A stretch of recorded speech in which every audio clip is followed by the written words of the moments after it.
Com sede em Haia, Holanda, a Corte Internacional de Justiça é o órgão jurisdicional mais importante da Organização das Nações Unidas.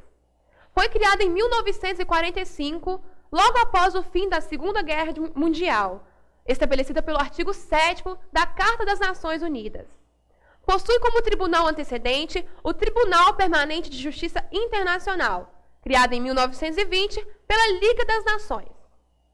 A Corte Internacional de Justiça iniciou seus trabalhos em 1946, tendo como primeiro litígio a solucionar o caso envolvendo Reino Unido e Albânia, em decorrência de algumas explosões ocorridas no canal de Corfu, que ocasionou a morte de alguns marinheiros do Reino Unido.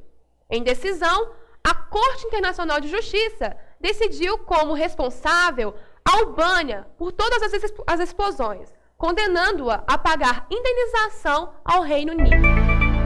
O Tribunal Internacional de Justiça é composto por 15 juízes eleitos para mandatos de 9 anos pela Assembleia Geral e o Conselho de Segurança das Nações Unidas, a partir de uma lista de pessoas nomeadas por grupos nacionais na Corte Permanente de Arbitragem. Vale ressaltar que não poderá haver 2 juízes do mesmo Estado. Vejamos agora a composição atual da Corte. O Brasil tem como membro representante o jurista Antônio Augusto Cansado Trindade.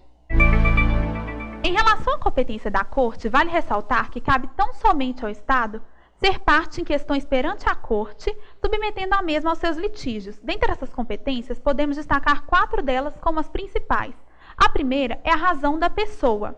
É expressa pelo Estatuto dos Estados e podem apresentar causas ao Tribunal. Estará a Corte aberta também aos Estados que não são membros, porém, há condições para que ele possa ser inserido, que são expressamente feitas pelo Conselho de Segurança.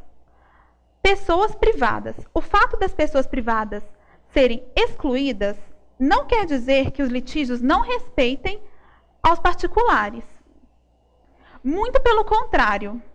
Diversos processos julgados pela Corte Permanente de Justiça Internacional em relação à responsabilidade internacional não são consequência da aplicação de proteção diplomática por Estados que enfrentaram fato a causa pelos seus nacionais e entenderam que a causa pelos seus nacionais e defenderam seus interesses.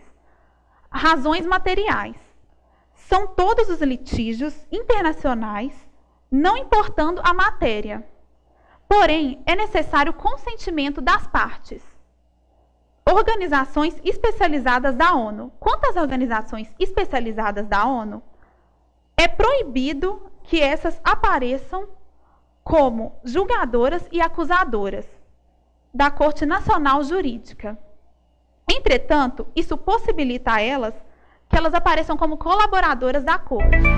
Por ser uma instituição de arbitragem, o procedimento da Corte Internacional de Justiça, em grande parte, dependerá das vontades das partes. As regras de procedimento são simples, e há 2 maneiras de estabelecer o processo. A primeira maneira é por acordo especial. Tal acordo é bilateral e pode ser representado por uma ou ambas as partes. Já o pedido é unilateral e pode ser instituído pelo Estado demandante contra o demandado. A petição, então, será enviada ao ministro das Relações Exteriores ou ao embaixador de Haia, no caso do Brasil. Esse, então, entregará ao escrivão da Corte, que registrará e traduzirá para o inglês ou o francês, que são idiomas oficiais. O escrivão, então, repassará ao secretário-geral das Nações. As fases do processo são 2, escrita e oral. Na escrita expõe-se fatos e documentos comprobatórios. A oral ocorrerá após alguns meses, onde as partes apresentarão sua defesa.